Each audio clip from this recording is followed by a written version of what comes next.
That's you, John Lipham. In from the outside, John Lipham. He's not listening.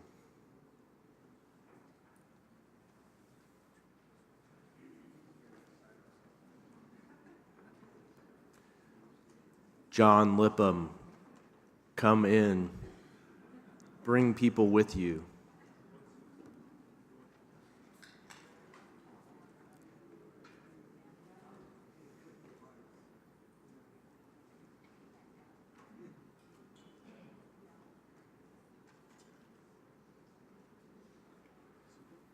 All right, what's that? Okay, good. All right, well, I'm Trip Buckley, and I have Barrett's. So I couldn't be more excited to help moderate this session with Dr. El Sarag from Baylor College of Medicine, where I trained, and so we'll get started. Thank you. Good morning. So this session is moderated by myself, Hashim El Sarag, Baylor College of Medicine, and Trip Buckley, who's at the Dell School of Medicine leading their esophageal center there. As you can tell by our names and accents, this is a true Texan contingency here. So our first speaker, I have a pleasure of introducing Sri Komanduri, Professor of Medicine and Surgery at the Feinberg School of Medicine, Northwestern. He's also the director of the GI Lab and the Advanced Endoscopy Studies. His talk is about current and emerging endoscopy techniques in Barrett's esophagus. Sri?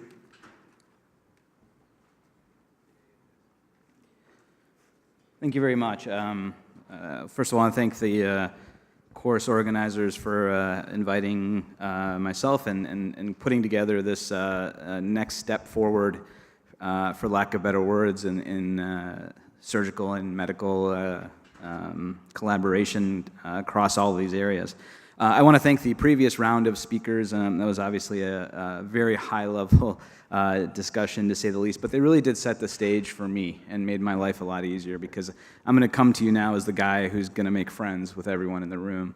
I think we all agreed, and even Dr. DeMeester agrees, that the Barrett's is not a good thing, and it's something that we all feel we need to get rid of. But I'm going to take a step back, and I think you're going to hear some great lectures about some genetic principles, about treatment for Barrett's. And I think one of the first things we need to really focus on is identification as we get into further discussions of prevention and screening. But really, identification of disease is where a lot of this starts. You know, I always start with this slide just to kind of move through it quickly there. This is a patient that I saw, obviously a few years ago, and initially was seen by somebody else who had what appears to be non-dysplastic Barrett's esophagus. I think everyone can agree to some extent based on that image. Less than 3 years later, developed esophageal adenocarcinoma. The patient was a lawyer, asked his initial physician for ablation, had the AIM dysplasia data with him and some other things at that time. Obviously was told appropriately, this is not recommended societally, and then ended up having this, and then asked me why that patient was not ablated. And now this is not meant to stir up a discussion of ablation for all, but what it is meant to stir up a discussion is really what's in that first picture, and really what we are talking about here when we talk about surveillance and screening and endoscopy and all these things where we're spinning our wheels in imperfection is the lack of even simple identification of what's happening. I would argue that even in that first picture there, with proper inspection, there probably is some sort of a visible lesion or some sort of a target that we could have identified with what we have now and with what's coming in the future, and I'm going to touch on that shortly here. So we're in Vegas. It's all about the odds, right? So what are the odds that any of you have Barrett's? What are the odds that my Barrett's will become cancer? Do we know these questions? Endoscopic surveillance remains a pick'em.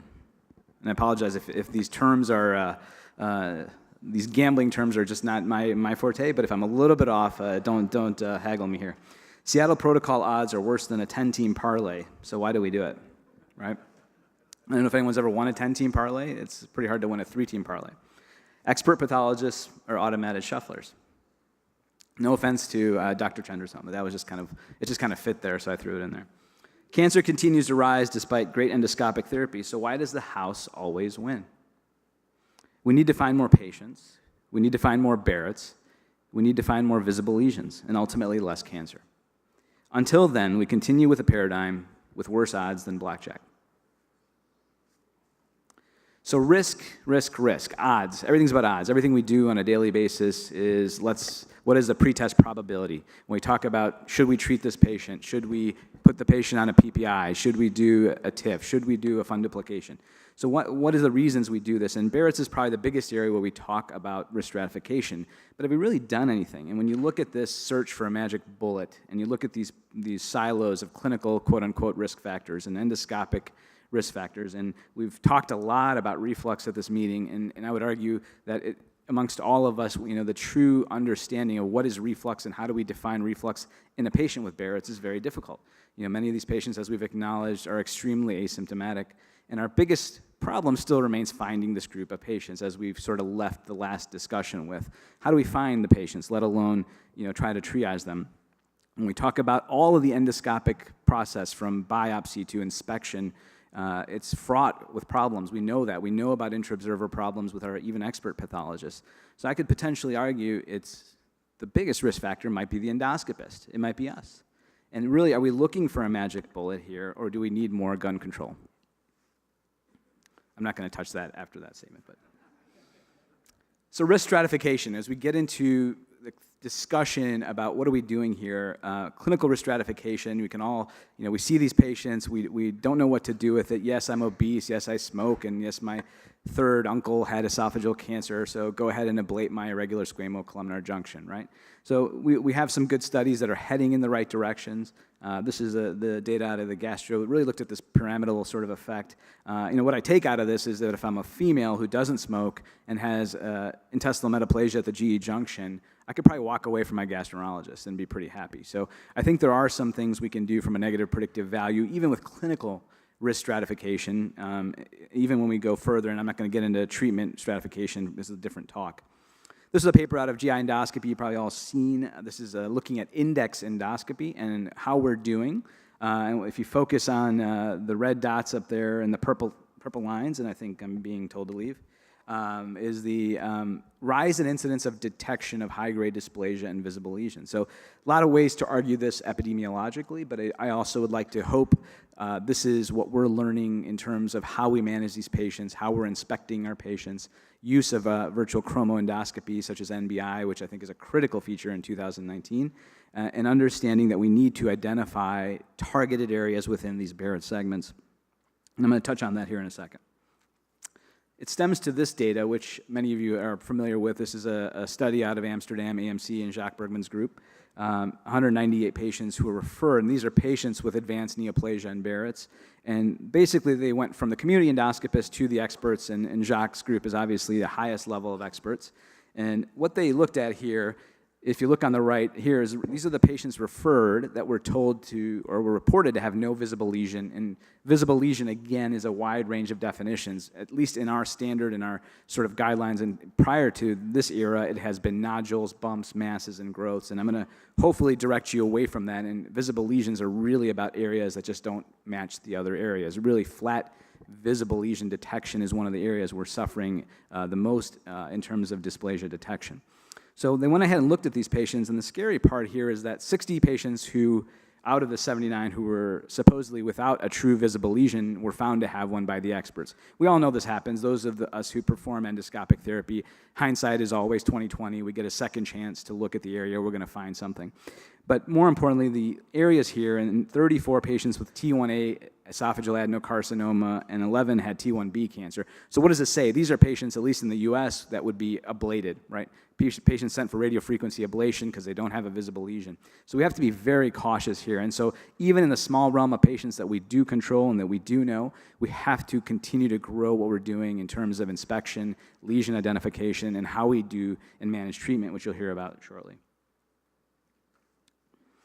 So then our next step forward is how do we do this, right? So I'm going to talk a little bit just about imaging and where this goes, because I'm going to even furthermore step back in a minute and say it's not about anything on this page, and it's really about how we as endoscopists spend time, right? Every one of us takes enough time withdrawing from the cecum now, right? We know that number. We know we have to spend a certain amount of time to maintain our ADRs, and that's been demonstrated, right? And in the area of Barrett's, it's one of the most difficult places ever to go into the esophagus and take biopsies and look at this. And I always challenge when I give these talks, and we did this as part of a study, and I was going to show you a video, but it's kind of painful to watch. But when you do an endoscopy for Barrett's, I challenge everyone to stop at each 1 centimeter incremental level and pause for 1 minute. Pause and inspect the area for 1 minute, 60 seconds, right? So if a patient has 5 centimeters of Barrett's, give me 5 minutes of time in that area. I guarantee you will want to poke your eyes out with a fork. It is impossible. And I'll tell you, when we did this as part of a video study to look at quality in this, to even stop at 30 seconds and inspect an area in the esophagus for us as US endoscopists and how we operate and how quick we are, it just seems insane. And if you really start timing yourself and how much time we're actually looking, forget spending thousands of dollars of capital and all the amazing technologies we have, which have their role. But the basic things, forget CL protocol, forget everything else. Can you take 30 seconds and look at the esophagus? And I challenge you that you can't. It's very difficult. So these are things that we have to kind of grow on ourselves because it's critical. It's critical to say, so you have great tools. You know what? We have a way to cure Barrett's. Yes. We can tell Dr. DeMeester, guess what? I can cure Barrett's. 99% of the time, I can cure that disease. But you know what? It doesn't really matter because I can't find it. Okay? So surface imaging, white light. We all do great imaging. We can do an endoscopy. Everyone here uses high definition for the most part. That's great, but you know what? It's not enough. Chromoendoscopy, I think we've gotten to a point where most of us as endoscopists are comfortable or should be comfortable with virtual chromoendoscopy, narrowband imaging. Even our surgical colleagues, Dr. DeMeester brought this up in his talk. The importance of NBI for different reasons perhaps, but we need to identify flat areas of neoplasia. We need to spend the time and see them because your treatment changes. Magnification, all these other areas are still coming. These are research areas, but again, I would argue we don't need all these fancy tools right now. We're not there yet. We continue to run before we walk. Subsurface imaging. What we're looking for here, and what I'm going to show you in a second, is the holy grail, right? We have artificial intelligence coming in our colonoscopes. We want people to tell us, here's the map of the esophagus, put your scope down right here, and this is where the magic bullet really is. And I think that's going to come before we actually solve the problem of getting ourselves to take the time to do endoscopy. And maybe that's the way it goes. We do have some tools for subsurface imaging, things like VLE and all these other areas, which are fantastic. So is this the holy grail and the magic bullet? We'll see. I think artificial intelligence is on the way, and I think it's a critical piece. I'm going to skip this for that time. Things like iScan, and this is another study that recently came out. We have these tools for virtual chromoendoscopy, so whether you're using an Olympus scope with NBI, Pentax, or Fuji, it doesn't matter. We want to look at these areas. One of the things we pay attention to are guidelines and thresholds. I think many of you should be or can be familiar with the PIVI thresholds. And so these are sort of the ASGE guidelines that have actually looked at preservation of innovation and setting thresholds that by certain metrics meet what we should follow as a gold standard. So what has met that is optical chromoendoscopy. So narrowband imaging is the one that has been studied to meet that. iScan has not yet. But again, just looking at it with that different light makes an impact. We have ways to teach us. If we don't understand how to look at these things, we have great experts who've taught us, you know what, this is very simple. It's kind of which one of these things doesn't look like the other. If as people in my generation grew up, we watched Sesame Street. This was a big part of our lives as we were kids. It's not about identifying every irregular ridged pattern. It's looking at an area with blue light and saying, wow, that looks different. I'm going to take 2 seconds and put that in a separate jar. And the problem is 50% of us don't do that. Early diagnosis, you have lots of fancy tools. You can use different types of stains. You can do all this kind of stuff. But again, the basic concepts and premise is time, identification of lesions, because at least as we move to what I'm going to talk about next is screening, if we're going to find more patients, we have to be pretty damn good at dealing with what we're doing with them in terms of surveillance. This was some data that we published in looking at sort of the impact of narrowband imaging, and for the sake of time, I'm going to show you these are out of a consortium called the Treat Barrett's Consortium of 1,200 patients, and these are the subgroup that had only narrowband imaging. And if you look at that pie, 13% of our visible lesions were found with narrowband imaging alone. And what does that mean? These are patients who did not have nodules, ulcers, bumps, or masses, but had 15 patients had either T1A, T1B cancer, or high-grade dysplasia that were true visible lesions that needed resection. So what it again points to the fact that we have to make an impact in these patients. If we're taking the time to do all these surveillance and these different types of techniques, we have to use our tools that we have that have been validated and have reached certain thresholds. So a gold standard has to be not only high definition white light, but the use of narrowband imaging as well.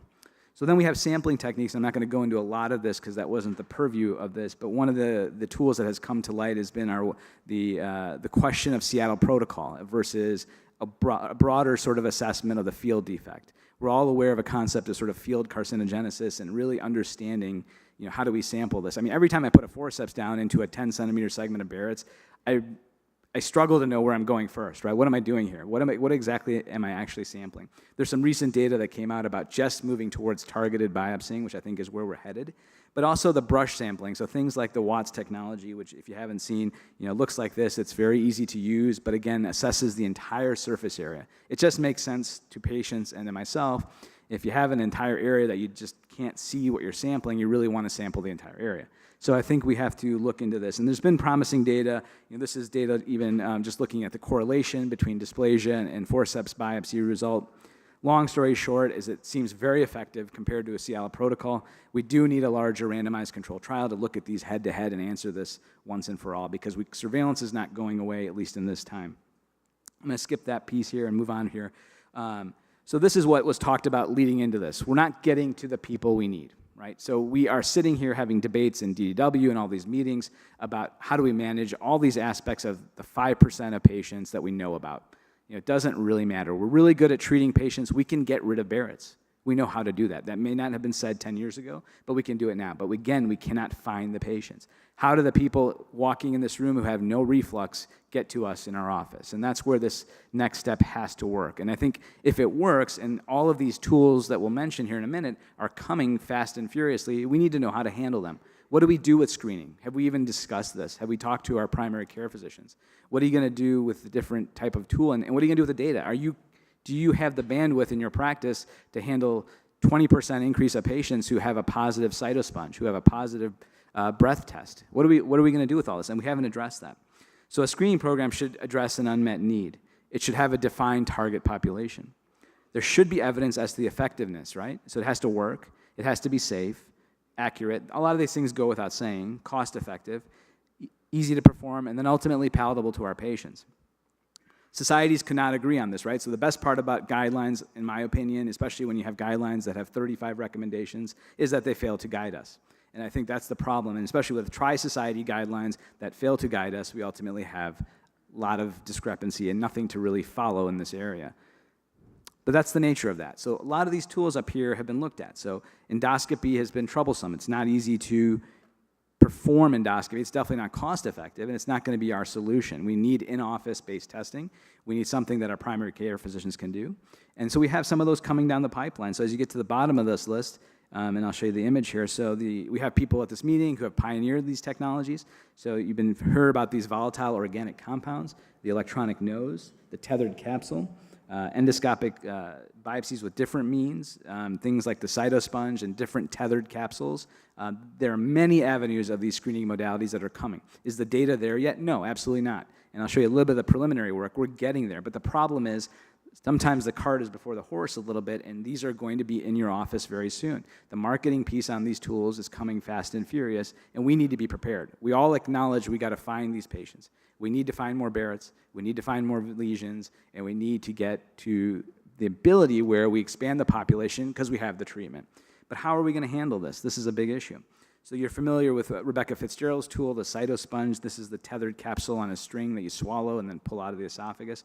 And they've done very large studies in the UK and really validated this technology. But the problem is, how does it translate to the US? So this sponge that comes out and brushes the esophagus requires an immunocytochemical stain called TTF, or tissue trefoil factor 3, to make the diagnosis of Barrett's. So this technology is coming out and is literally going to be in your hands within months. And does anyone in this room know what they're going to do with it? It's difficult because it's coming out with an indication of tissue acquisition and not necessarily screening. And that's a different discussion, but my point is we are going to see patients that are going to come to our office with a positive sponge. And what are we going to do with that?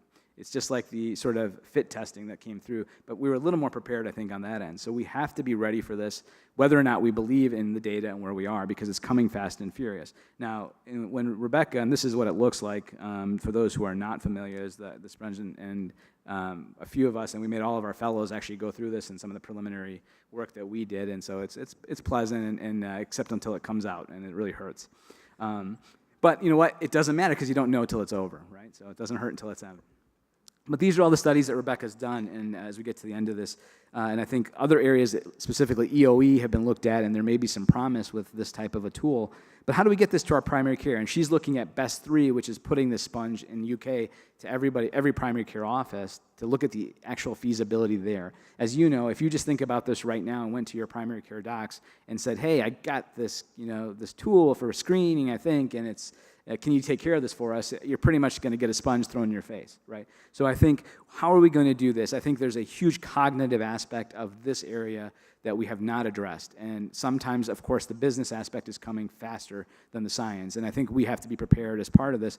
And this helps everyone. This is critical for us as endoscopists, and that defines us as surgeons, gastroenterologists, whoever we are in this audience.